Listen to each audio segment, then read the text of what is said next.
পাইছোঁ আজি এই কথাটো আচলতে মঞ্চত উঠাৰ আগতে আজি ইমান ধুনীয়াকৈ এখন বিহু পাতিছে মই ক'ব নালাগিছিলে কিন্তু ক'বও লাগিব আমাৰ এজনে সতীৰ্থ আপোনালোকে জানে অসমৰ জনপ্ৰিয় শিল্পী ৰাজীৱ শদিয়া আজি দুদিনৰ আগতে আমাৰ মাজৰ পৰা হেৰাই গ'ল সিদিনা ষ্টেজত গান গাই থাকোঁতে হঠাৎ সি ঢলি পৰিলে আৰু মই বহুত কষ্ট কৰিছিলোঁ তাক বচাবৰ কাৰণে মই দুখন নাৰ্ছিং হোমলৈ নিলোঁ ডিব্ৰুগড় মেডিকেললৈ নিলোঁ কিন্তু আমি বচাব নোৱাৰিলোঁ ডক্টৰে বচাব নোৱাৰিলে ভগৱানে তাক নিদিলে থাকিবলৈ লৈ গ'ল গতিকে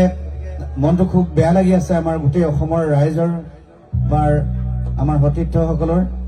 গতিকে ৰাইজ আপোনালোকে যদি বেয়া নাপায় মই ভাবিছোঁ আজি এই মহান শিল্পীজন মৰমৰ ভাইটি ৰাজীৱ শদিয়াৰ বাবে যদি উঠি কিনে অকণমান 1 মিনিটমান সময় আপোনালোকে মৰণ প্ৰাৰ্থনা কৰে তাৰ আত্মাৰ যাতে সদ্গতি হয় তাৰ কামনা কৰি